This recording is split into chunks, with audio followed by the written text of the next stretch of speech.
When you grow tired of searching, awakening begins. Why does it feel that the more you search, the more something inside you feels missing? That question alone has quietly followed so many people for years, sometimes decades, like a soft ache that never quite leaves. You read another book that promises clarity. You watch another video that seems to explain everything so beautifully. You listen to teachers, guides, thinkers, and voices that sound confident, certain, illuminated. And for a moment, something lifts. There is hope, there is inspiration. But later, often in the quiet of the evening or the stillness before sleep, the same emptiness returns. Not loud, just present. Many people watching this now have done everything they were told would lead to peace. They studied spirituality. They practiced affirmations. They tried to think positively. They worked on themselves, fixed themselves, refined themselves. They followed one teaching, then another, hoping the next idea would finally be the missing piece. And yet, somewhere deep inside, there is still the feeling of searching, as if life itself is always just a few steps ahead. Here is the uncomfortable truth that rarely gets spoken clearly. It is not that you have not tried hard enough. It is not that you lack discipline, faith, intelligence, or devotion. And it is certainly not because you are broken. The exhaustion you feel does not come from failure. It comes from direction. It comes from searching outward for something that has never lived outside of you. Awakening does not begin when you finally find the right answer. It begins when you grow tired of asking the question in the first place. Not because the question was wrong, but because something deeper starts to sense that the answer cannot be captured by the mind. Most people are not truly seeking truth. They are seeking relief. Relief from uncertainty, relief from pain, relief from the feeling that they are incomplete. And the world is very good at offering endless paths that promise that relief will arrive someday, somewhere, if you just keep going. But notice what that does to your nervous system, to your breath, to your inner state. It keeps you leaning forward, always reaching, always becoming, never arriving. Like a river being asked to flow uphill, you feel constant tension, even when you call it growth. At some point, usually after many years of sincere effort, something shifts, not dramatically, not like lightning, more like quiet fatigue, a gentle, honest tiredness that whispers, "I cannot keep searching like this." And strangely, that moment of weariness is not a setback, it is the doorway. Because awakening does not come as a reward for effort.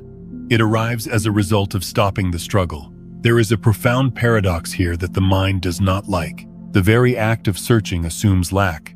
It quietly declares, "What I am is not enough yet." And that assumption shapes your entire inner vibration. You may speak words of abundance, but beneath them is the feeling of not being whole. From the perspective of consciousness, from the deeper field that animates your thoughts and emotions, searching outward creates separation. It places truth in the future. It places peace somewhere else. And as long as peace is imagined as distant, the present moment can never be enough. This is why so many people feel spiritually informed, but inwardly restless. They know the concepts, they understand the language, but their bodies are tense, their breath shallow, their hearts quietly guarded. Knowledge has grown, but presence has not deepened. Awakening does not ask you to gather more ideas. It invites you to release the belief that something essential is missing. Imagine carrying a heavy backpack for years, filled with tools you thought you needed to survive. At first, it felt responsible to carry it, prepared. But over time, the weight became normal, even though it slowly bent your posture and shortened your breath. One day, you sit down, not to improve yourself, but simply because you are tired. And in that moment of rest, you realize the backpack can be set down. Nothing bad happens. The ground does not disappear. Life does not punish you. That is what stopping feels like. Not giving up on life, but giving up the tension around it. When you stop searching, something remarkable happens. The mind panics for a moment because it has lost its job. But beneath that panic, there is space. And in that space, awareness begins to notice itself. You are no longer leaning forward into becoming. You are resting into being. This is where quantum language becomes useful. Not as science to memorize, but as metaphor to feel. In physics, Observation changes the state of what is observed. In consciousness, the same principle applies. When awareness stops chasing outcomes and turns inward, the entire inner field reorganizes. Your nervous system softens, your breath deepens, your energy shifts from effort to allowance. You begin to sense that peace was never something to be achieved. It was something obscured by constant motion. This is why true awakening often feels quiet, even ordinary. There is no dramatic announcement, no spiritual fireworks, just a subtle return to yourself. A sense of, oh, I am already here. Like realizing you were searching for your glasses while they were resting on your face the whole time. And this is the part many teachings skip. Awakening does not make you special. It makes you honest. Honest about how much energy you have spent trying to become someone else. Honest about how deeply you have believed that life would finally begin after you figured everything out. But life does not begin later. It begins now. In this breath, in this listening, in this simple awareness that is already present before any thought arises. So as you sit here, listening to these words, there is nothing you need to do, no insight you must grasp, no concept you must remember. Just notice the subtle invitation to slow down, to stop reaching, to let your shoulders soften, to allow the breath to come and go without instruction. This pause is not laziness. It is intelligence. It is consciousness recognizing itself. And here is the gentle truth that may surprise you.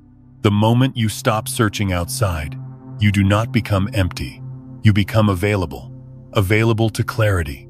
Available to intuition. Available to a deeper alignment that effort could never create. Like a river finally allowed to flow downhill, your life begins to move with less resistance. Decisions feel simpler. Emotions pass more freely. You are no longer fighting your own experience. Awakening begins not with answers, but with the willingness to stop asking. Not because you have given up, but because something wiser within you has recognized that you were never lost. So before we go any further, stay here for just a moment. Not as a practice, not as a technique, just as a pause.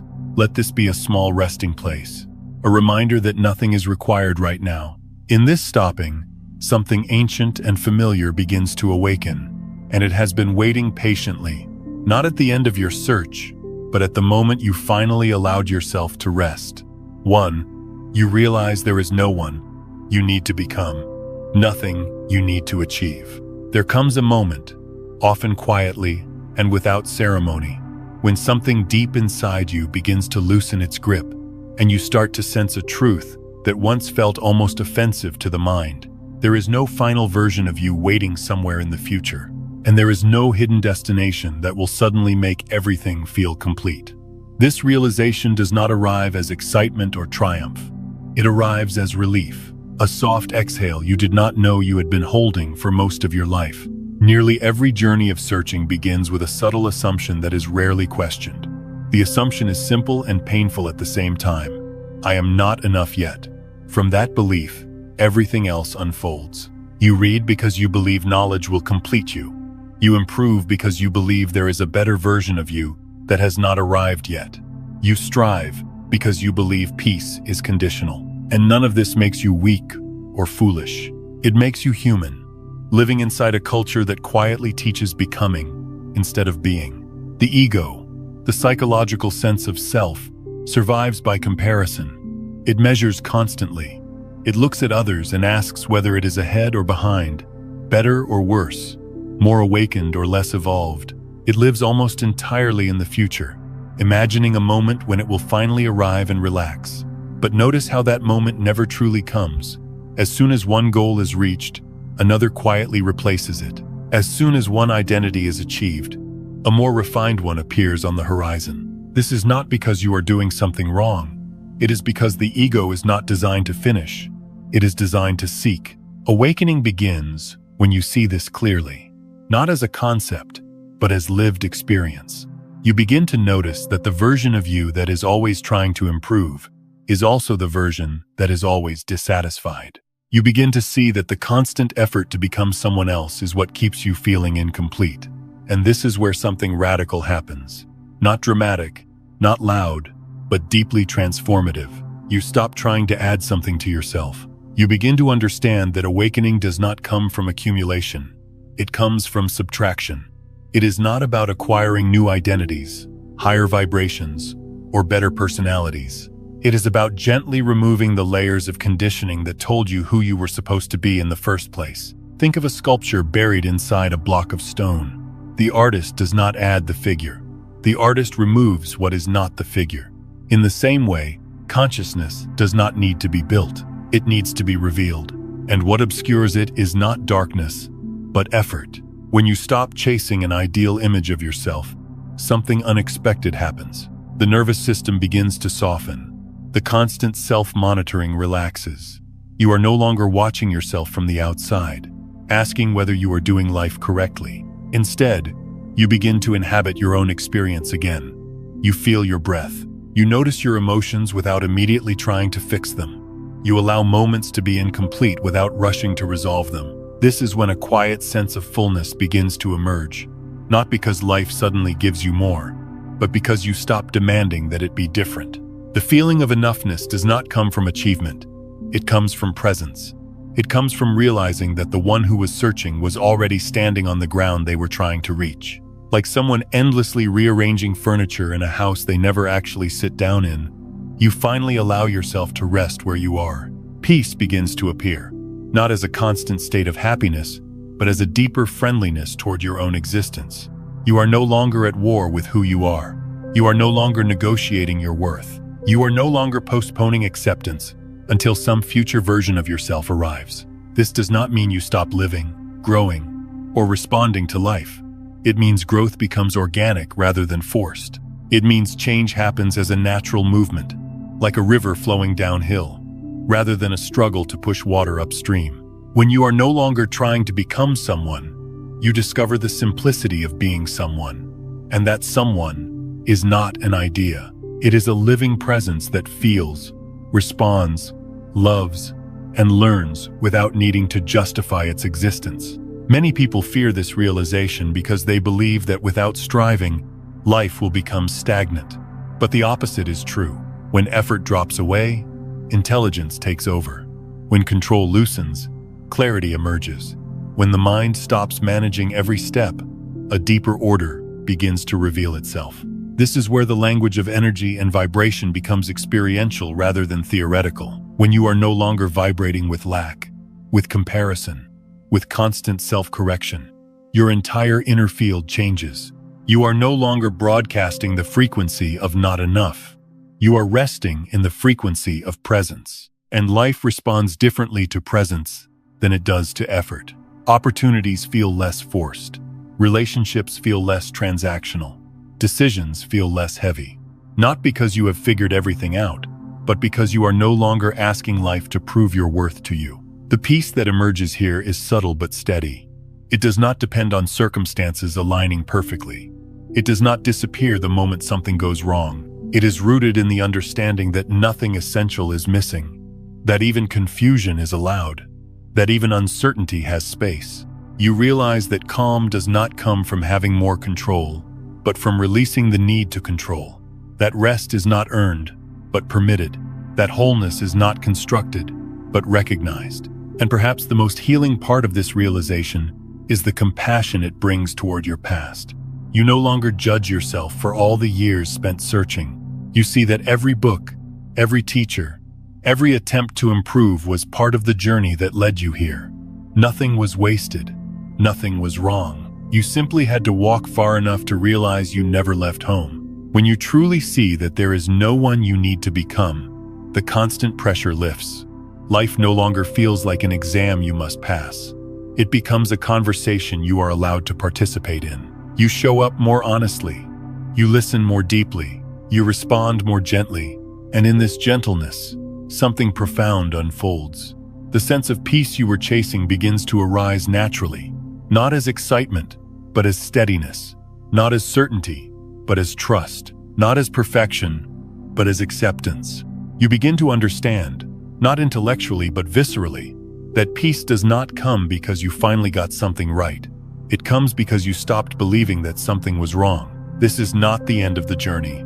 It is the end of unnecessary struggle. From here, life continues, but with less resistance, with more openness, with more space to breathe. And perhaps for the first time, you realize that the deepest transformation did not happen because you reached something new, but because you finally allowed yourself to put something down. 2. You stop searching for answers and begin listening to the silence. At some point on this path, often after years of sincere questioning, you begin to notice something subtle yet undeniable. The mind never runs out of questions. The moment one answer appears, another question quietly takes its place, like waves endlessly forming on the surface of the ocean. And for a long time, this feels productive. It feels intelligent. It feels like progress. But slowly, almost imperceptibly, the constant questioning begins to exhaust you. Not because curiosity is wrong, but because something deeper is being overlooked. The mind is designed to ask. It categorizes, analyzes, compares, and tries to resolve uncertainty. That is its function. But truth, the kind that brings peace rather than more seeking, does not live inside the answers the mind collects. Answers belong to memory. Truth belongs to awareness. And awareness does not speak in sentences. This is a difficult realization for those who have lived most of their lives inside thought. The idea that understanding might come not from figuring things out, but from allowing them to be, can feel unsettling at first. The mind protests. It says that silence is empty, unproductive, even dangerous. It warns that if you stop asking, you might lose direction. But what actually happens is the opposite. When you stop demanding answers, you begin to hear something else that was always present beneath the noise. Silence is not the absence of life. It is the space in which life becomes audible. It is not a void. It is the background that allows everything else to appear. Just as music needs silence between notes to be heard, awareness needs stillness to recognize itself. Without silence, experience becomes a blur. With silence, it gains depth. For most of your life, silence may have felt uncomfortable. When things grew quiet, the mind rushed in to fill the space. Thoughts, plans, worries, memories, all appeared to prevent you from resting in not knowing. But silence is not asking you to disappear. It is inviting you to arrive. When you stop trying to understand life conceptually, you begin to see it directly. This seeing is not visual. It is experiential. It is the simple recognition of what is happening now, without interpretation. You notice the weight of your body on the chair. You feel the rhythm of your breath. You sense emotions moving through you like weather rather than identities. None of this requires explanation. It only requires presence. This is where awakening quietly deepens, not through insight, but through intimacy with experience. There is a profound shift that occurs when you allow yourself not to know. The tension in the mind softens. The constant need to define, label, and resolve loosens its grip. You begin to trust something other than thought. You trust awareness itself. And awareness does not rush. It does not panic. It does not demand certainty. In silence, you begin to notice that understanding is replaced by clarity. Understanding tries to grasp. Clarity simply sees. Understanding argues. Clarity observes. Understanding needs language. Clarity needs only attention. This is why awakening often feels wordless. People struggle to explain it because it is not an idea that can be transferred. It is a felt sense, a recognition that happens beneath thinking. It is like recognizing a familiar face in a crowd, not because someone explained it to you, but because something in you already knew. When you stop searching for answers, you stop outsourcing your authority. You no longer depend on teachers, books, or concepts to tell you what is real in this moment. This does not mean you reject wisdom. It means wisdom moves from information to embodiment. It becomes lived rather than learned. Silence begins to teach you in ways words never could. It teaches you that thoughts are events, not truths. It teaches you that emotions arise and pass when they are allowed space. It teaches you that awareness itself is untouched by what moves through it. And most importantly, it teaches you that you are not separate from the life you are observing. This is not something you arrive at through effort. It happens when effort dissolves. Many people assume that silence means shutting down the mind or forcing stillness, but real silence cannot be forced. Forced silence is just another form of control. True silence arises naturally when you stop interfering with your experience. It appears when you allow the moment to be exactly as it is, without commentary. At first, this may feel unfamiliar. The mind may feel restless, like a child who has lost its favorite toy. But if you remain gentle, if you do not turn this into another project, something settles. The restlessness exhausts itself. The thoughts slow not because you fought them, but because you stopped feeding them. And in that settling, you begin to sense a deeper intelligence at work. This intelligence does not speak in commands or conclusions. It communicates through resonance, through a feeling of rightness, through a quiet alignment that does not need justification. Decisions begin to feel simpler, not because you have all the information, but because you are more attuned to yourself. Silence becomes a companion rather than a void. You start to notice that it is present even while you speak, even while you move, even while you engage with the world.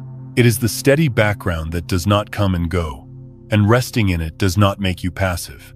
It makes you present. This presence changes the way you relate to life. Problems no longer feel like threats to your identity. Uncertainty no longer feels like failure. You become more patient with yourself and with others because you are no longer demanding immediate resolution. The awakening that unfolds here is gentle. It does not announce itself. It does not need validation. It simply deepens your relationship with the moment you are already in. You begin to see that the truth you were searching for was never hidden. It was overlooked because it was too simple for the mind to value. Silence does not impress. It does not sparkle. It does not promise transformation. And yet, it transforms everything it touches. From silence, compassion naturally arises. You see how much suffering comes from the need to know, to be right, to be certain. You recognize this pattern in yourself and in others. And instead of judgment, there is understanding. You have lived it. You know the cost. Silence teaches you to listen, not just to the absence of sound, but to the subtle movements of life. You listen to your body. You listen to your energy. You listen to what feels aligned and what feels forced. And in this listening, life begins to guide you more clearly than any answer ever could. The mind will still ask questions. That does not stop. But you no longer mistake the questions for the path. You let them pass through a larger space of awareness. They no longer define you. They no longer control the direction of your life. And slowly, without effort, you realize that silence has been teaching you all along.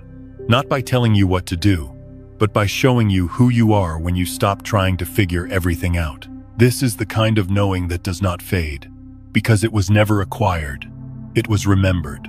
In listening to silence, you do not lose yourself. You meet yourself. And in that meeting, the searching mind finally rests, not because it has all the answers, but because it has discovered something far more nourishing than answers. It has discovered home. 3. You stop seeking validation from the outside world. There is a quiet but profound shift that happens when you begin to notice how much of your inner life has been shaped by the eyes of others. For most people, this realization does not arrive suddenly. It unfolds slowly, often after years of feeling misunderstood, overlooked, or quietly disappointed. You begin to see that much of your emotional energy has been spent waiting for approval, fairness, recognition, or acknowledgement, believing that once it arrives, you will finally feel settled inside yourself. Praise once felt like oxygen. Criticism once felt like danger. Approval lifted you. Rejection collapsed you. And none of this made you weak. It made you human, shaped by early experiences where safety and belonging were tied to being seen a certain way. Over time, this conditioning became so natural that you stopped questioning it. You assumed it was normal to hand your sense of worth to circumstances you could not control. But awakening gently interrupts this pattern. You begin to see that compliments and criticism are unstable foundations. They shift with moods, perspectives, and expectations. What is praised today may be dismissed tomorrow. What is misunderstood by one person may be deeply valued by another. When your sense of self is built on these moving sands, peace can never fully settle. This is not a rebellion against others. It is a return to yourself. As awareness deepens, you start to feel the exhaustion of constantly being evaluated, even when no one is watching. You notice the subtle tension of performing explaining, defending, or justifying your choices. You recognize how often your nervous system scans the environment, checking whether it is safe to be who you are, and something inside you quietly says, "I cannot live like this anymore." That moment is not bitterness, it is honesty. You begin to understand that being understood is not a requirement for being real. You no longer need others to agree with your path in order to walk it. You no longer wait for someone to validate your experience before you trust it. This does not make you closed. It makes you grounded. When you stop needing external confirmation, your relationship with yourself changes. You begin to listen inwardly, not with suspicion, but with respect. Your own feelings stop being something you argue with. Your intuition stops being something you doubt simply because it cannot be explained. This is where a deeper sense of safety begins to emerge. Safety no longer comes from predictable outcomes or favorable reactions. It arises from your ability to remain present with whatever appears. You realize that you can survive disappointment. You can survive misunderstanding. You can survive not being chosen, not being praised, not being seen in the way you hoped.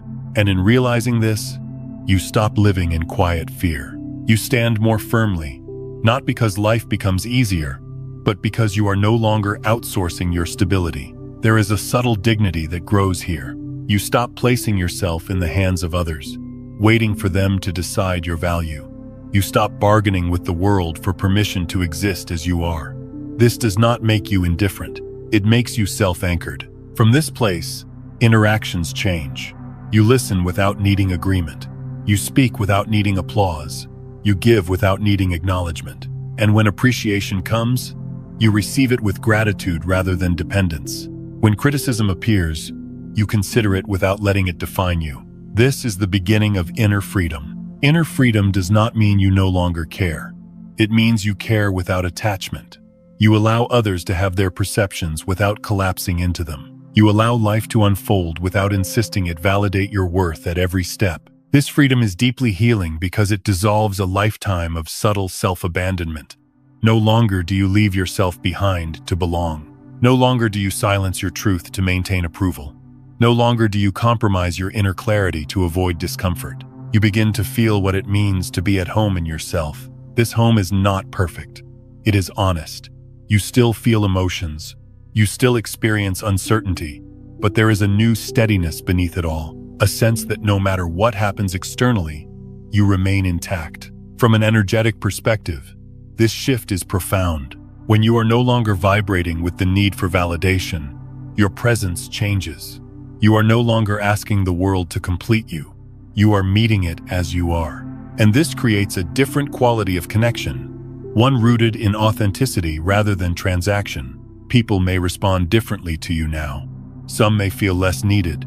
Some may feel more comfortable. Some may misunderstand your calm as distance. But none of this disturbs you in the same way, because your center is no longer located outside your body. You begin to trust yourself not because you are always right, but because you are willing to stay with yourself even when you are uncertain. This trust is not loud. It does not announce itself. It simply remains. And perhaps the most surprising part of this shift is how much compassion it brings. When you no longer need validation, you stop demanding it from others. You see how deeply people are shaped by their own need to be seen. You recognize the insecurity beneath their judgments, the longing beneath their opinions. And instead of reacting, you understand. This understanding softens you without weakening you. You no longer engage in invisible battles for recognition. You no longer measure your life against someone else's progress. You no longer postpone peace until the world agrees with you. Peace becomes something you carry, not something you negotiate for. This does not mean injustice disappears. It means your inner stability no longer depends on fairness being immediate. You act when action is needed. You speak when truth is required, but you do not lose yourself in the process. You remain present, grounded, and whole. In this space, something beautiful begins to grow. A quiet confidence that does not need to prove itself. A gentle authority that comes from alignment rather than dominance. A freedom that is felt rather than declared. You realize that the world's approval was never the thing you truly wanted. What you wanted was permission to be yourself, and that permission was never theirs to give. As this realization settles, your life begins to feel less like a performance and more like a conversation. You respond rather than react. You choose rather than comply. You move with greater ease because you are no longer carrying the weight of others' expectations, and slowly, steadily, inner freedom becomes your natural state, not as an achievement, but as a consequence of no longer giving away what was always yours. You stand where you are, open but not exposed, caring but not dependent, engaged but not entangled. And from this place, life meets you differently, not because you demanded it, but because you finally met yourself. This is the quiet power of no longer seeking validation. It does not make you special. It makes you free. 4. You realize you have been living in the future for too long. There is a moment of clarity that arrives softly, almost like dawn light entering a room you have lived in for years without opening the curtains. You begin to notice how much of your life has been postponed, how often the mind has whispered promises that sound comforting but quietly keep you absent. When this happens, then you will be happy. When that is resolved, then you will rest. When you finally arrive somewhere else, then life will begin. For a long time, this way of living feels reasonable. It feels responsible. It feels hopeful. The future becomes a place where everything finally makes sense. A place where you are calmer, wiser, more secure, more fulfilled. And so you keep moving toward it, carrying the belief that the present moment is merely a waiting room, something to endure rather than inhabit. But one day, often without warning, you see the cost of this habit. You see how many moments were never lived because they were treated as stepping stones.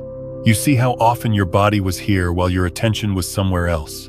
You see how many times joy tried to arrive quietly, only to be overlooked because it did not match the promise of the future you were chasing. The mind is very convincing when it speaks about later. It uses logic. It uses goals. It uses timelines. It tells you that patience will be rewarded and that discipline will lead to peace. But notice how the reward keeps moving. Notice how peace is always just beyond reach. Not because you are doing something wrong, but because peace cannot exist in a time that has not arrived. Life does not live in the future. It never has. Life happens only here, only now, only in this breath, this sensation, this awareness that is already present before any plan is formed.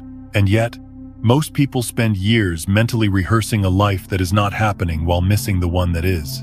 When you stop searching, something remarkable occurs. You return, not dramatically, not forcefully, but naturally. You begin to feel the present moment again, not as an idea, but as a living field.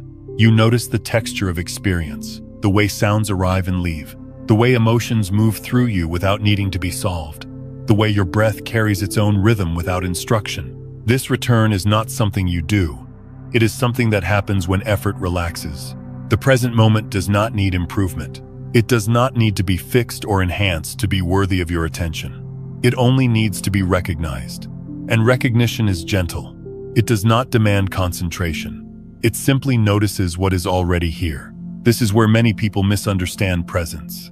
They believe it requires discipline, practice, or control. But presence is not an achievement. It is your natural state when you stop leaving. When you live in the future, there is always tension in the body, a subtle leaning forward, a constant readiness for what comes next. Even moments of rest carry a quiet unease, as if relaxation must be earned or justified.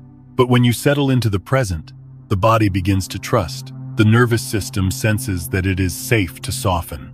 You realize that happiness was never delayed by circumstance. It was delayed by attention. This does not mean that planning disappears or that you stop responding to life intelligently. It means planning no longer replaces living. It means the future becomes a direction rather than a destination.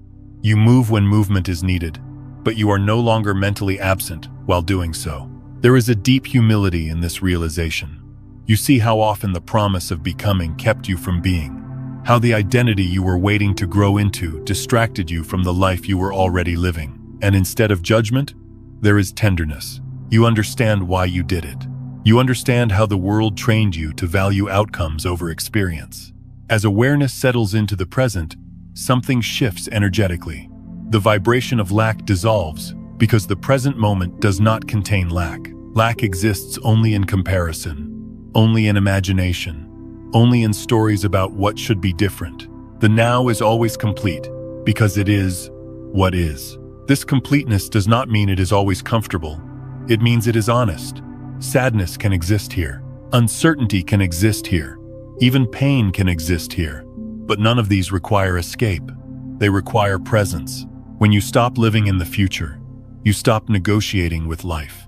You stop saying, "I will accept this moment only if it leads somewhere better."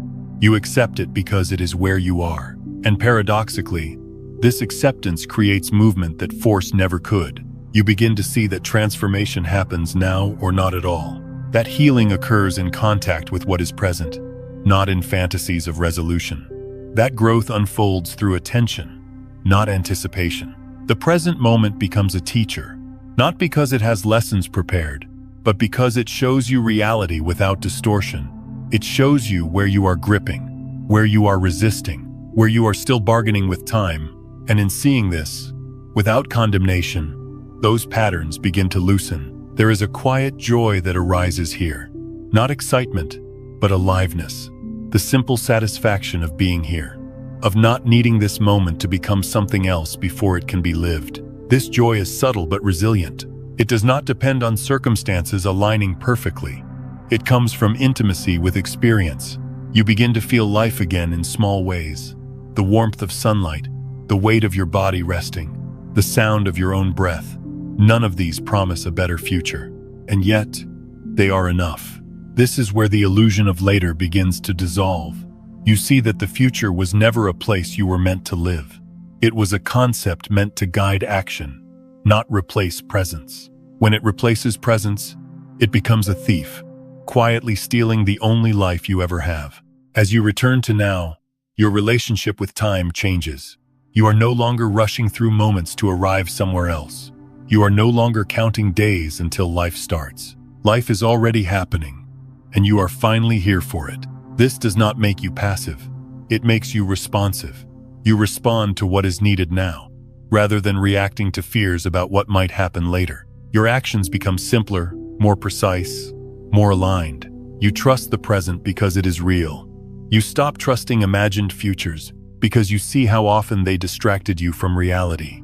And perhaps the most profound realization is this: the happiness you were waiting for was never located in a future achievement. It was always embedded in presence, quietly available whenever you stopped postponing your life. When you live here, truly here, the future no longer feels like a promise or a threat. It becomes an unfolding, something that emerges naturally from attention rather than effort. This is where peace begins to stabilize, not because everything is resolved, but because you are no longer absent from your own life. You are no longer living ahead of yourself. You are standing where life is actually happening. And from this place, everything changes, not because you forced it to, but because you finally arrived. Here. 5. You stop fixing yourself and begin accepting. There is a quiet exhaustion that settles in when you realize how long you have been trying to repair something that was never broken. For many people on this path, self-development did not begin as self-rejection. It began as hope that understanding more, doing better, becoming wiser, would finally bring peace. But somewhere along the way, without anyone meaning to, growth slowly turned into judgment. You began to look at yourself as a project, something unfinished, something that needed improvement before it could be worthy of rest. You learned to scan your thoughts for negativity, your emotions for weakness, your reactions for signs of failure. You compared who you were to who you believed you should be. And even when you made progress, there was always another layer to fix, another habit to correct, another flaw to soften. The goalposts kept moving, and the feeling of being enough never quite arrived. This pattern is deeply human. It is also deeply painful. When personal growth becomes a form of self-criticism, it quietly reinforces the belief that you must earn your right to be at peace. It tells you that acceptance is conditional, that love must be deserved, that rest comes after you become better. Awakening begins when you see this pattern clearly, not with blame, but with honesty. You notice how often the desire to improve is driven by the fear of not being acceptable as you are. You see how much energy is spent resisting your own humanity. And something inside you gently says, this is not kindness. There is a profound shift when you stop treating yourself as a problem to be solved. Acceptance does not arrive as approval of everything you do. It arrives as permission to be where you are without violence. It is the end of the inner argument. The moment you stop telling yourself that your current state is unacceptable. This does not mean you stop learning or growing. It means growth no longer comes from rejection. It comes from understanding. When you allow yourself to be as you are, without demanding immediate change, something surprising happens. The body relaxes.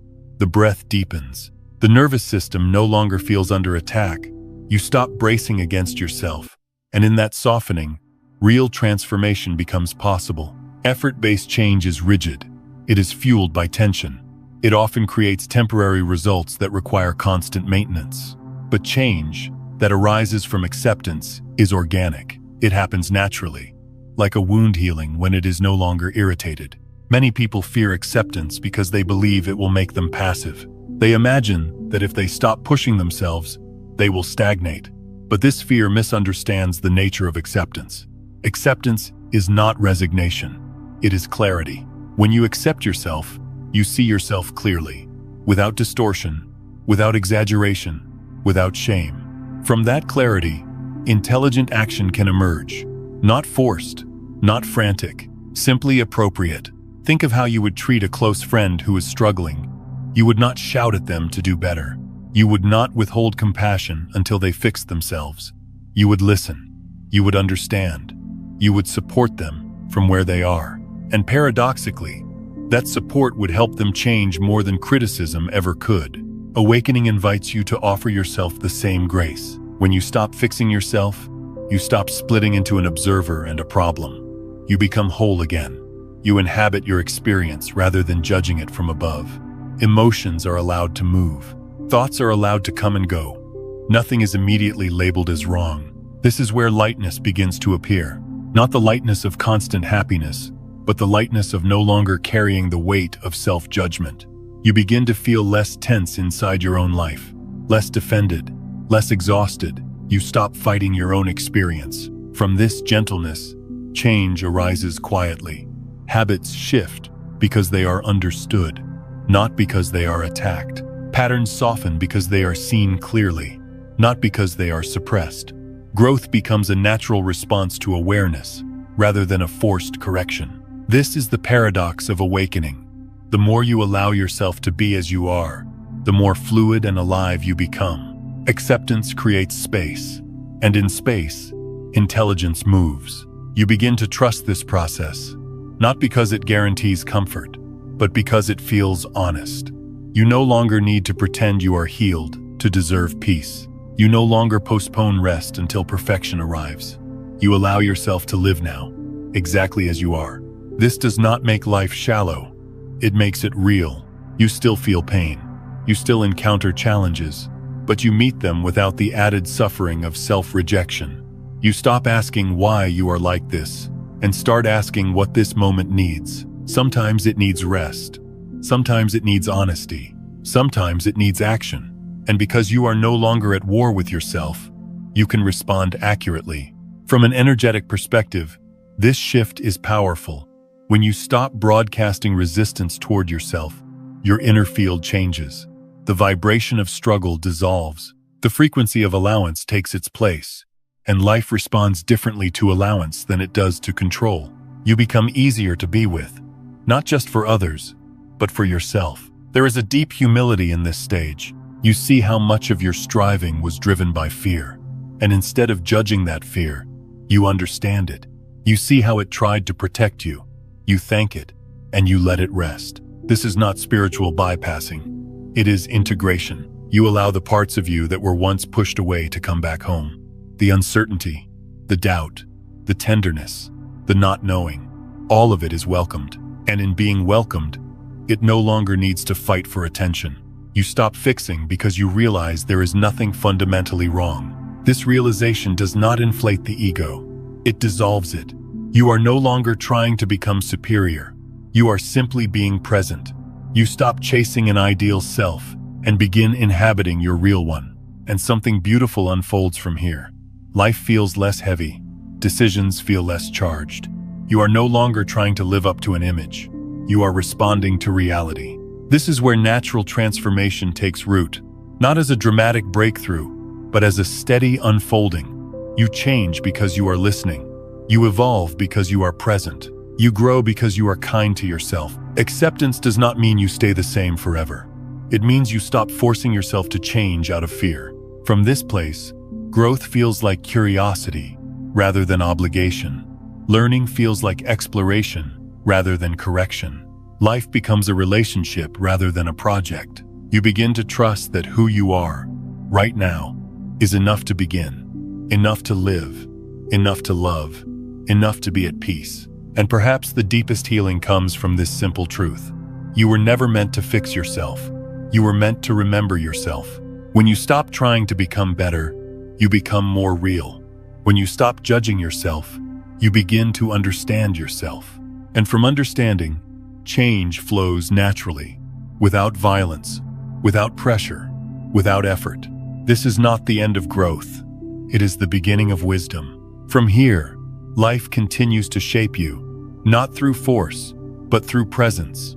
And you move with it, lighter, softer, more honest than you have ever been. 6. You see clearly that pain comes from resistance, not from circumstances. There is a moment of sobering clarity that comes after you have tried everything to escape discomfort, and nothing has truly worked. You have changed environments, adjusted relationships, improved habits, shifted beliefs, and yet certain forms of pain keep returning. At first, this feels unfair. It feels like life is repeating the same lesson with increasing intensity. But eventually, something deeper begins to dawn on you, not as an idea, but as lived understanding. You begin to see that pain itself is not the enemy. Resistance is. What hurts most is rarely what happens. What hurts most is the tightening that follows, the internal argument, the quiet refusal, the thought that says, "This should not be happening. I should not be feeling this. This needs to stop now." That inner contraction is where suffering takes root. The event may pass, but the resistance lingers, replaying the moment, reshaping it, turning it into a story that lives on inside the body. For many years, you may have believed that healing meant removing pain. You searched for ways out.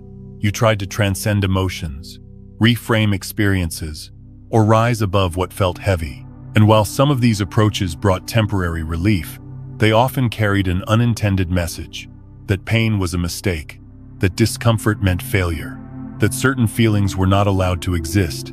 This belief quietly deepens suffering. Awakening does not happen when pain disappears. It happens when the fight against pain ends.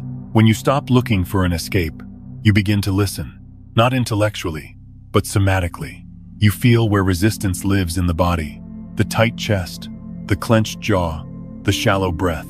You notice how the body braces, as if danger is present, even when the original event has already passed. And instead of trying to fix this response, you allow it to be there. This is not resignation. It is courage. When you stop running from pain, pain changes its nature. It no longer needs to shout. It no longer needs to escalate. It becomes communicative rather than punitive.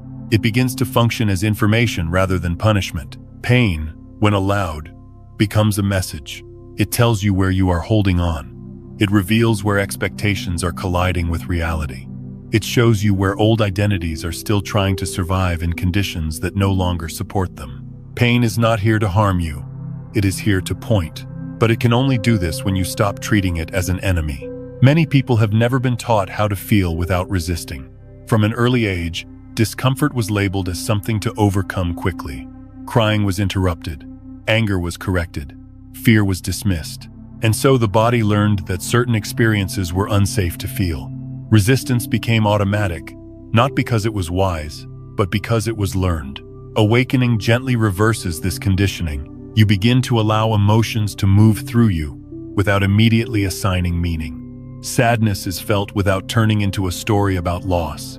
Anger is felt without becoming a judgment about yourself or others. Fear is felt without predicting disaster. Emotions are allowed to arise as sensations, not identities. This is where true healing begins. Healing does not occur when emotions are eliminated. It occurs when emotions are metabolized, and emotions can only be metabolized when they are given space. Like weather systems, they move when they are not resisted. They stagnate when they are suppressed.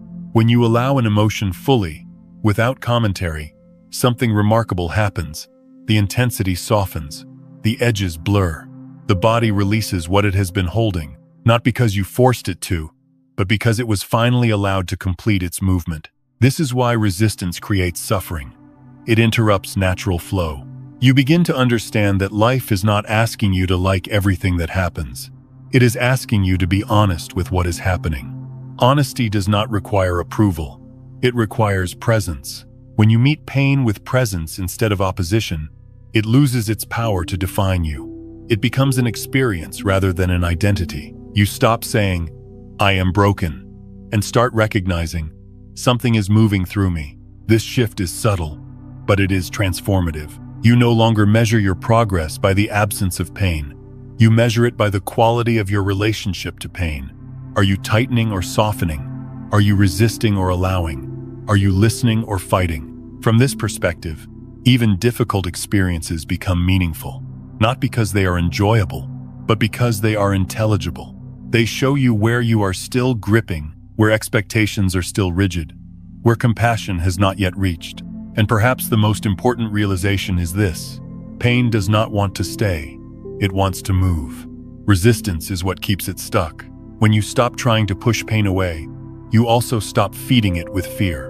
The nervous system begins to relax because it senses that nothing needs to be defended against. The body no longer prepares for battle. It enters a state of processing. This is where healing happens. Quietly, naturally, without drama. You begin to trust yourself more because you see that you can feel deeply without collapsing. You can stay present with discomfort without losing your sense of self. You are no longer fragile. You are resilient.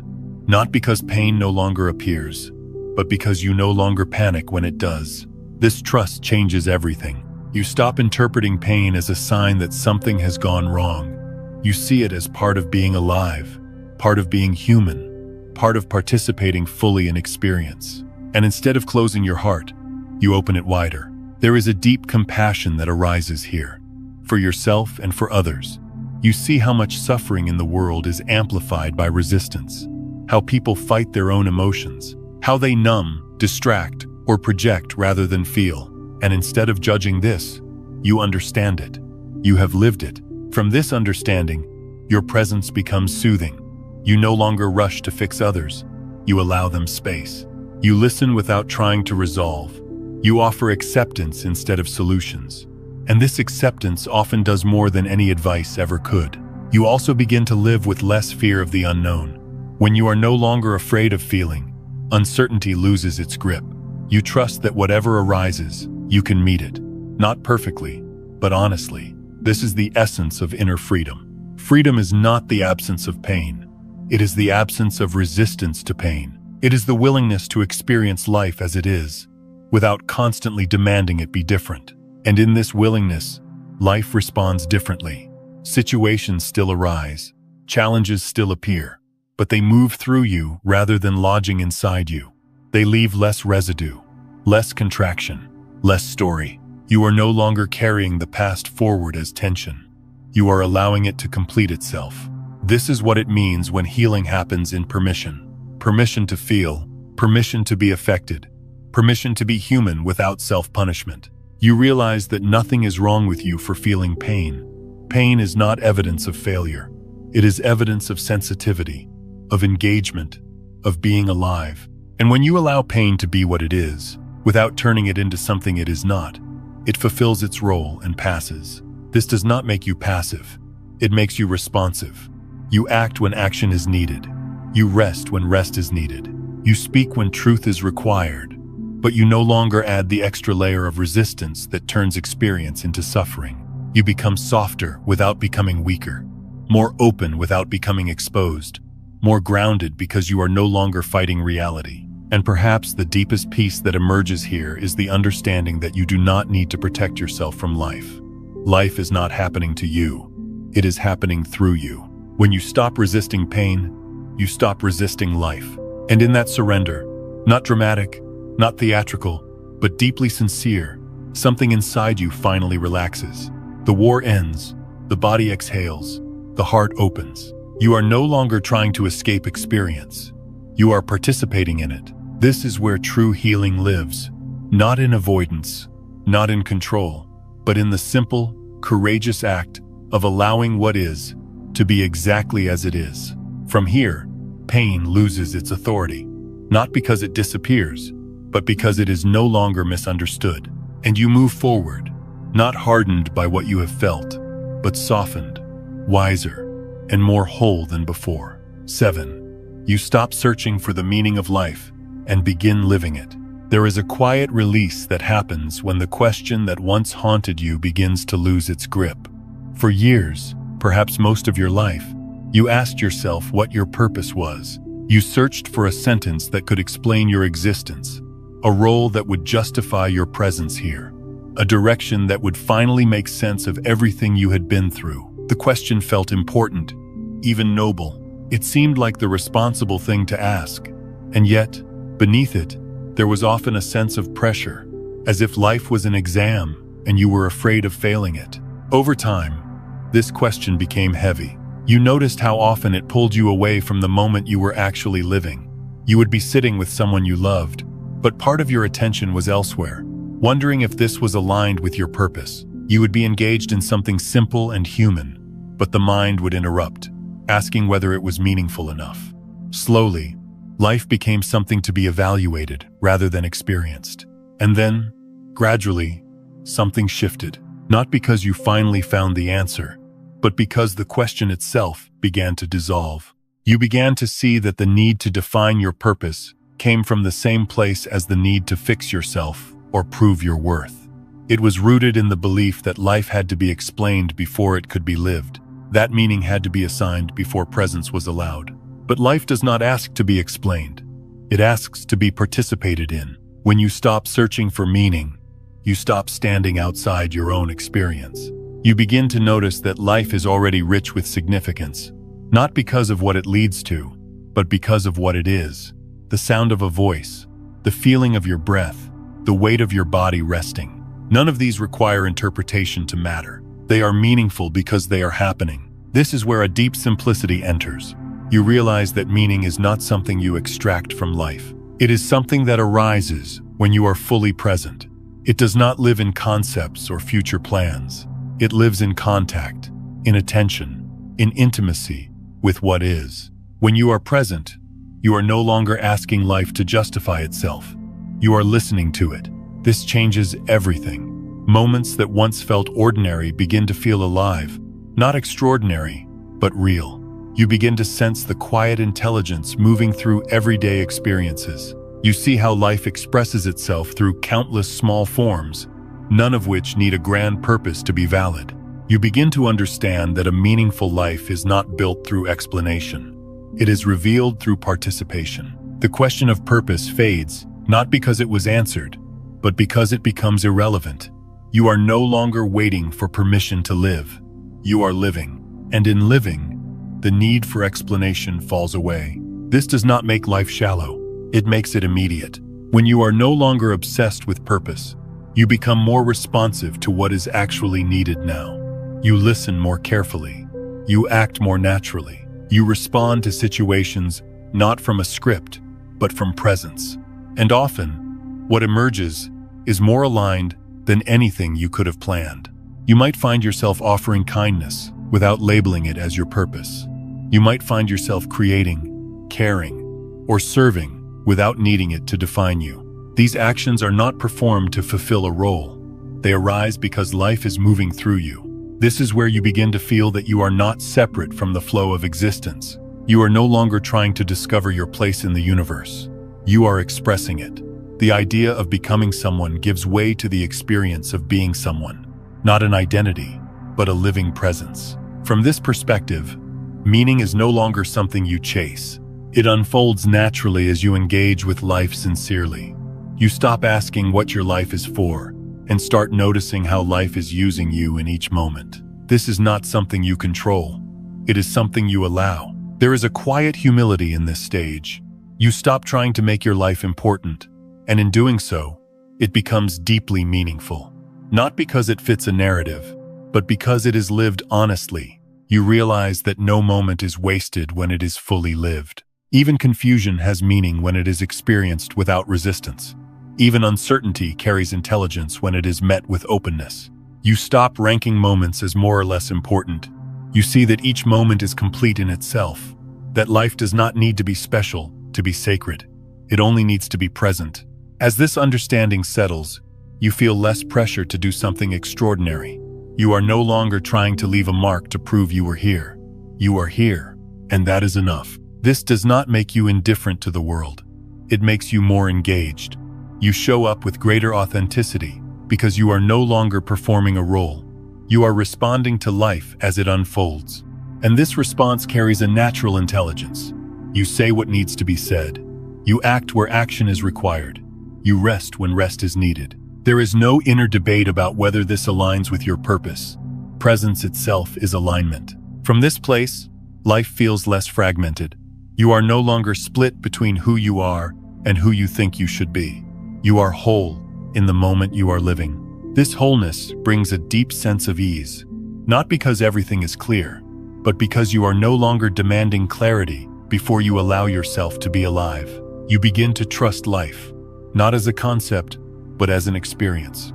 You trust that being present is enough, that responding honestly is enough, that you do not need to know where everything is going to participate fully. And perhaps the most beautiful realization is this: you are not here to find meaning. You are here to embody it. Meaning is not something separate from you.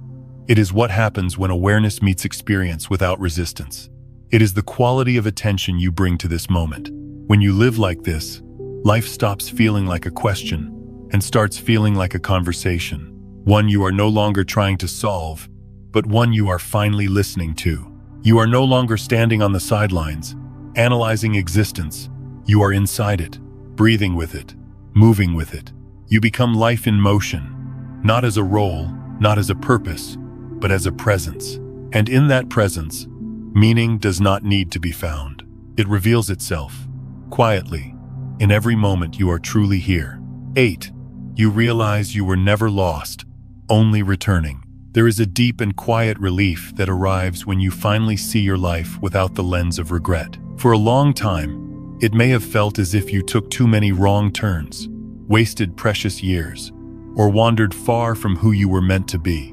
You might have looked back at certain choices with confusion, even shame, wondering how you ended up here, and whether you somehow missed your path, while others seemed to move forward with clarity. But one day, something softens inside you, and a new understanding begins to take shape. You realize that you were never lost. What you called detours were experiences shaping your capacity to feel, to understand, to recognize truth, when it finally became simple enough to be seen. What you called mistakes were movements of life exploring itself through you. What you called confusion was not failure, but preparation. Every loop had a reason. Every pause carried information. Every time you felt as though you were starting over, something essential was being integrated beneath the surface. This realization does not come with fireworks. It comes like warmth spreading slowly through the chest. A sense that you can finally stop blaming yourself for not knowing earlier what you only know now. You begin to see that there are no unnecessary steps on this journey. Nothing was extra. Nothing was random. Even the moments you would never choose again played a role in dissolving illusions that could not be released any other way. You had to walk those roads to discover that they could not give you what you were looking for. Life was not testing you. It was teaching you through experience rather than instruction. When you stop searching, you start to recognize the hidden intelligence woven through your story.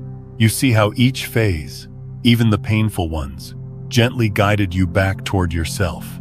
Not the self you imagined you should become, but the self you always were, beneath the layers of expectation and fear. This is when the idea of a final destination begins to lose its power. You understand that there was never a place you were meant to arrive at where everything would finally be complete. There is no finish line where the self is perfected, and life stops asking anything of you. There is only recognition. Recognition of what has always been here, quietly waiting beneath the noise. Awakening does not move you forward in time. It brings you home. You realize that the self you thought you lost was never gone. It was simply covered by roles, identities, and stories you needed to inhabit for a while. You did not abandon your true nature. You temporarily forgot it, the way someone forgets their own name, while deeply absorbed in a role. And forgetting was not a mistake. It was part of the experience. If you had not forgotten, you could not have remembered. If you had not felt separate, you could not have recognized wholeness. If you had not wandered, you could not have felt the relief of return. This return is not a movement through space. It is a shift in perception. You stop looking outward for confirmation and begin to sense an inner familiarity that feels older than thought. A feeling of, this is it, without needing to explain what it refers to. You see now that your life was not a straight line because it was not meant to be. It was a spiral, circling closer to the center with each turn. Each repetition brought you deeper, even when it looked like you were going nowhere. The mind struggles with this idea because it wants progress to be measurable. It wants clear milestones and visible advancement. But consciousness does not grow in straight lines. It unfolds in layers, returning again and again to the same themes until they are understood from a new depth. This is why certain patterns repeated, not to punish you, but to show you something you were not ready to see the first time. When you finally stop searching for the next answer, the next teacher, the next identity, you notice that everything you encountered was quietly guiding you here. Even the disappointments, even the heartbreaks, even the long periods where nothing seemed to make sense. Especially those moments. They stripped you of illusions. They softened your certainty. They humbled the mind enough for truth to enter not as knowledge, but as recognition. You begin to feel compassion for your earlier self. The one who tried so hard. The one who thought they had to get somewhere to be worthy of rest. You no longer judge that version of you. You understand it. You see how earnest it was, how sincere its efforts were, how deeply it wanted to feel whole. And you realize it was already whole, even then. This understanding changes the way you relate to your past. Instead of seeing it as something to overcome, you see it as something that carried you. Even the dark chapters were not wasted. They were refining your sensitivity, expanding your capacity, deepening your understanding of suffering and grace. Nothing was lost. From this place, the future also changes. You are no longer chasing it as a destination. You allow it to unfold as an expression of what is already present. You stop measuring yourself against imagined timelines. You trust that life knows how to move when you are no longer trying to control the direction. There is a quiet confidence that arises here. Not the confidence of having answers, but the confidence of knowing you do not need them. You trust the unfolding because you see that it has always been happening, even when you thought you were failing. You stop asking whether you are on the right path. You realize there is only the path you are walking, and it becomes right when you walk it with presence. This does not mean challenges disappear. It means you meet them differently. You no longer interpret difficulty as proof that you are off course. You see it as part of the movement. You remain open rather than contracted, curious rather than self-critical. The sense of being lost dissolves because you stop comparing where you are to where you think you should be. You stop looking at life as something that went wrong and begin to see it as something that is revealing itself step by step. And perhaps the deepest realization of all is this: you never left yourself. Even in your most confused moments, even when you felt disconnected or broken, awareness was present. The same awareness that is listening now was there then. It did not come and go. It did not abandon you. It simply watched quietly as you explored, learned, and grew. This awareness is your true nature, and it has been constant. When you recognize this, a deep peace settles in. You stop trying to get back to something you think you lost. You see that nothing essential was ever missing. You were always here, experiencing life from different angles. The journey was never about becoming someone new. It was about removing what you are not. This is why awakening feels less like achievement and more like remembering. You are not adding truth to your life. You are uncovering it. You stand where you are now with a different posture, not leaning forward, not looking back, simply standing, present, aware, at home. And from this place, life continues, not as a problem to be solved, but as a mystery to be lived. You move forward without urgency, without fear of missing out, without the belief that something essential lies elsewhere. You are no longer trying to arrive. You have already returned. 9. You slow down and begin to feel more deeply. There is a moment when speed quietly loses its appeal, not because life demands less of you, but because something inside you no longer believes that rushing will lead anywhere meaningful. You begin to sense how much of your movement was driven by comparison, by the pressure to keep up, by the unspoken fear that if you slowed down, you might fall behind or become invisible. For a long time, motion felt like safety, activity felt like worth, stillness felt risky, but gradually, almost without effort, that urgency fades. You no longer feel compelled to prove that you are evolving, healing, or becoming someone impressive. The need to keep pace with others dissolves because you see how arbitrary those races were. Everyone was running toward different images of success, many of which were never questioned. And you realize that moving fast did not bring depth. It brought noise. Slowing down does not happen because you decide to be calm. It happens because the nervous system finally trusts that it does not need to be on constant alert. The body stops bracing. The breath becomes fuller. Your attention settles into what is actually happening, rather than what might be happening next. This slowing is not laziness.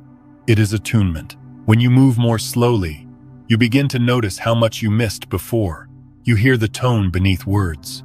You feel the subtle shifts in your own energy. You sense when something is aligned and when it is forced, not through analysis, but through resonance. The inner voice that was once drowned out by urgency becomes audible again, not as instructions, but as guidance. This inner listening is gentle. It does not shout. It does not demand. It offers a quiet sense of direction that feels less like pushing and more like leaning into what feels true. You begin to trust this voice not because it is always comfortable, but because it is honest. As the pace softens, depth naturally appears. Depth is not intensity. It is presence. It is the capacity to stay with experience long enough to let it reveal itself. When you slow down, emotions no longer rush past you. You feel them fully, without dramatizing or suppressing them. Thoughts lose their grip because you are no longer chasing them. Sensations become richer because you are actually inhabiting your body. Simple things begin to glow with a quiet aliveness. A cup of coffee becomes an experience rather than a habit. A conversation becomes a meeting rather than an exchange. A moment of silence becomes nourishing rather than awkward. Life stops feeling like something you consume and starts feeling like something you participate in. This is where subtlety returns. You notice how life speaks in small ways, in timing, in tone, in pauses. You see that wisdom rarely arrives as grand revelation. It appears as a gentle nudge, a quiet knowing, a sense of ease or unease that guides you without explanation. When you are moving too fast, these signals are easy to miss. When you slow down, they become clear. You begin to see that slowing down is not about doing less. It is about doing what you do with attention. Attention changes the quality of everything it touches. The same activity, performed with presence, feels entirely different than when performed in haste. As you stop trying to keep up with imagined standards, you feel a deeper sense of permission. Permission to take your time. Permission to rest without guilt. Permission to respond rather than react. You realize that no one is actually timing you. The pressure was internal, inherited, unquestioned. With this permission comes relief. Your life becomes less performative. You are no longer living for an audience, even an invisible one. You are living from the inside out. Choices feel less dramatic because they are not made to impress. They are made to align. This alignment brings a quiet confidence. Not the confidence of speed or productivity, but the confidence of being in tune. You stop scattering your energy across too many directions. You conserve it. You invest it where it matters. And because of this, what you give carries more weight. Depth also brings honesty. When you slow down, you can no longer outrun your own feelings. You meet them, not with resistance, but with curiosity. You allow grief to be felt rather than postponed. You allow joy to be savored rather than rushed past. You allow uncertainty to exist without demanding immediate answers. This honesty is healing because it ends the habit of bypassing yourself. The more present you become, the more you notice how life is layered. There is what happens on the surface, and there is what moves beneath it. Slowing down gives you access to these deeper layers. You feel the emotional undertones of situations. You sense the energetic quality of spaces and interactions. You become more discerning, not through judgment, but through sensitivity. This sensitivity is not fragility. It is refinement. You begin to respond to life with greater nuance. You choose your words more carefully, not to be polite, but to be true. You listen more deeply, not to fix, but to understand. You act with consideration, not because you are cautious, but because you are connected. Life becomes more intimate. Intimacy does not require closeness in distance. It requires presence. When you slow down, you are no longer skimming the surface of your own experience.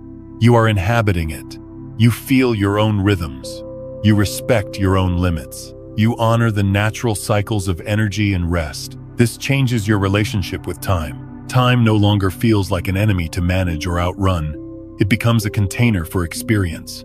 You stop measuring your days by output and start measuring them by quality of attention. Some days are quiet, some are active. None need to justify themselves. You realize that speed was never the source of progress. Awareness was. As this understanding deepens, your life becomes more refined, not more complex, more precise. You say no more easily. You say yes more intentionally. You stop overextending yourself because you see how depletion dulls presence. From this place, even action becomes more effective. When you act from depth, your actions carry coherence. They are less scattered, less reactive, more grounded. You do not need to rush because you are not chasing validation. You are responding to what is needed now. This responsiveness is a form of intelligence. The world often equates speed with success, but depth creates meaning. When you move slowly enough to feel, you begin to live from substance rather than momentum. You become less interested in volume and more interested in resonance. Your relationships reflect this shift. Conversations deepen. Silences become comfortable. You are no longer filling space to avoid discomfort. You allow space to reveal truth. You feel closer to people, not because you spend more time, but because you are more present when you do. The same is true with yourself. You stop rushing past your own signals. You notice when you are tired and you rest. You notice when something feels off and you pause. You notice when something feels right and you trust it. This self-attunement builds trust over time, a trust that does not rely on outcomes, but on consistency of presence. Life begins to feel more honest. There is less drama because there is less resistance, less urgency because there is less fear of missing out, less noise because there is less need to distract yourself from the moment you are in. And perhaps the most profound gift of slowing down is this. You begin to feel life again, not as a series of tasks, but as a living process unfolding through you. You feel connected to your own breath, your own body, your own inner landscape. You feel part of something larger without needing to define it. This feeling is not overwhelming. It is grounding. You live more simply, but more fully. You notice details. You appreciate subtleties. You experience beauty without needing to capture or explain it. Life becomes less about accumulation and more about appreciation. This does not make you passive. It makes you present. When you slow down, you are not stepping out of life. You are stepping into it. You are choosing depth over speed, presence over performance, truth over image. And in this choice, life becomes more refined, more vivid, more real. You realize that you were never meant to race through existence. You were meant to feel it, to inhabit it, to move with it, rather than against it. Slowing down does not take anything away from you. It gives you your life back. 10. You understand that awakening is not an explosion, but a quiet abiding. For a long time, you may have believed that awakening would arrive like a dramatic event, a sudden breakthrough, a moment of blinding clarity that would permanently erase doubt, fear, and confusion. Many teachings, stories, and experiences you heard seemed to point in that direction. They spoke of visions, intense emotions, mystical states, and life-changing realizations that happened all at once. And without realizing it, you began to wait for something extraordinary to happen to you. But as your path deepens, a different understanding slowly takes root. You begin to see that awakening is not a moment you reach. It is a way you remain. There is no final flash of light that separates the awakened from the unawakened. There is no mystical finish line that, once crossed, guarantees permanent peace. Awakening does not arrive as an event because it is not something added to your life.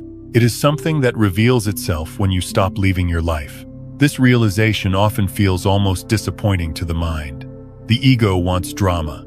It wants a story. It wants proof that something special has happened.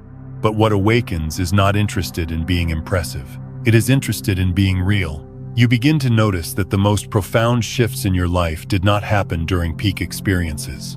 They happened in ordinary moments, in the way you responded differently to a familiar trigger, in the way you stayed present during discomfort instead of escaping it, in the way you no longer abandoned yourself in moments of uncertainty. Awakening reveals itself as steadiness. It is the ability to stay with yourself, exactly as you are, without needing to change the moment into something else. It is the willingness to remain present when nothing exciting is happening, when there is no insight, no revelation, no emotional high, just this moment, breathing, living, unfolding. This is not glamorous. It is intimate. You begin to understand that awakening is not about transcending your humanity. It is about inhabiting it fully. It is about staying when the mind wants to run, when the heart feels tender, when life does not provide clear answers. It is about not turning away from yourself. In this abiding, something subtle but powerful occurs. You stop chasing experiences and start living from awareness. You no longer measure your spiritual depth by how you feel. You measure it by how honestly you meet what you feel. This changes everything. You stop asking whether you are awakened and start noticing how you are relating to this moment. Are you resisting or allowing? Are you present or distracted? Are you meeting yourself with kindness or judgment? These questions are not tests. They are invitations. Awakening becomes less about knowing and more about being. It becomes the quiet choice to stay grounded when emotions arise, the gentle commitment to listen rather than react, the steady presence that does not disappear when life becomes uncomfortable. This presence does not need to be intense to be powerful. It needs to be consistent. You begin to see that awakening is not loud, because truth does not need to announce itself. It is not dramatic because it is not trying to convince anyone. It is simple because it is already here. This simplicity is deeply humbling. You realize that you are not becoming someone new. You are not upgrading into a better version of yourself. You are shedding what was never essential. You are releasing identities that were built on fear, comparison, and control. You are returning to what remains when effort stops. And what remains is awareness, quiet, spacious, unmoved by the constant changes of experience. You start to trust this awareness more than any experience that passes through it. Joy comes and goes. Sadness comes and goes. Clarity comes and goes. But awareness remains. And resting in that recognition brings a peace that does not depend on circumstances. This peace is not excitement. It is stability. It does not remove challenges from your life. It changes how you meet them. You no longer interpret difficulty as a sign that you have failed spiritually. You understand that life continues to move, to test, to stretch, even when awareness is present. Awakening does not exempt you from being human. It allows you to be human without losing yourself. You stop waiting for a moment when everything will finally be resolved. You accept that life is dynamic, that uncertainty is part of the experience, that clarity arrives and leaves, and you stop demanding permanence from temporary states. This is maturity. From this place, life becomes less about seeking and more about living. You no longer approach each day as something to improve or fix. You meet it as something to inhabit. You respond rather than strive. You listen rather than search. Awakening becomes a relationship with life rather than a destination. You notice how this changes your energy. There is less tension, less urgency, less need to explain yourself. You are not trying to prove that you understand something deeper. You are living from that understanding quietly, in the way you speak, the way you listen, the way you treat yourself and others. This is where awakening becomes ordinary. Not ordinary in the sense of dull, but ordinary in the sense of integrated. It is woven into daily life, into washing dishes, into conversations, into moments of frustration and moments of ease. It is present not only when you are calm, but when you are challenged. You no longer separate spiritual life from real life. There is only life. And in this integration, something beautiful happens. You stop looking for life as something outside yourself. You realize that life is expressing itself through you, moment by moment. You are not observing it from a distance. You are participating in it. This participation feels grounded, honest, human. You understand now that awakening is not about escaping the world. It is about being fully here, fully engaged, fully present, without the need to escape into ideas, beliefs, or future promises. You remain. Remaining does not mean staying the same. It means staying connected. It means not leaving yourself when things get uncomfortable. It means allowing life to move through you without gripping or resisting. This is why awakening is durable. It does not rely on peak states. It is not dependent on inspiration. It does not fade when circumstances change. It deepens through consistency rather than intensity. You begin to see that the real shift was not something you achieved. It was something you stopped doing. You stopped chasing. You stopped searching. You stopped trying to become. And in stopping, you found yourself still here. This is not the end of the journey. It is the end of unnecessary seeking. From here, life continues to unfold, not as a question you need to answer, but as an experience you are willing to live. You are no longer trying to reach awakening. You are abiding as awareness. And from this place, life is no longer something you are looking for. It is something you are living. When you stop, you are already where you need to be. As we come to this closing space together, there is nothing new that needs to be added. No final insight to grasp. No last idea to carry with you. If anything, this ending is an invitation to loosen your grip, to set something down rather than pick something up. Because the deepest truth woven through everything you have just listened to is very simple, even if it took a long road to recognize it. You were never missing what you were searching for. The exhaustion you felt was not a sign that you were failing. It was a sign that you were close to seeing that the effort itself had become the veil. Close to realizing that what you were looking for could never be found by moving faster, trying harder, or becoming someone else. It could only be noticed by stopping. For so long, the mind convinced you that peace was conditional, that it would arrive after clarity, after healing, after becoming better, wiser, calmer, more evolved. And because you trusted that voice, you kept postponing yourself. You kept leaning forward into a future that never quite arrived, believing that rest was something you had to earn. But here is the gentle truth that does not demand belief, only honesty. Nothing essential has ever been missing. The sense of lack came from looking away from where you already were. So before we go any further, allow yourself a small pause. Not as a practice, not as a technique, just as a moment of permission. Let your shoulders soften. Let your breath move without instruction. Let the body feel supported where it is sitting. You do not need to do this perfectly. You do not need to feel anything special. Simply notice that you are here. This noticing is enough. You may have spent years listening to voices telling you how life should be lived, how awakening should look, how healing should unfold. Some of those voices were helpful.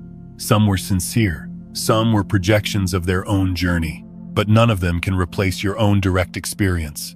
And they were never meant to. You do not need to believe what you have heard here. You only need to notice what happens when you stop resisting the present moment. When you stop asking it to become something else before you allow yourself to be at ease. This is not about agreeing with an idea. It is about sensing what is already true in your own body, in your own awareness. Notice how the present moment does not ask you to improve it. It does not demand explanation. It does not require you to understand it before it allows you to exist within it. It simply offers itself, quietly, patiently, waiting to be met, rather than evaluated. And when you meet it, something settles. This settling is not dramatic. It does not announce itself as awakening. It feels more like familiarity, like recognizing a place you have always known, even if you forgot how to return to it. There is no rush here.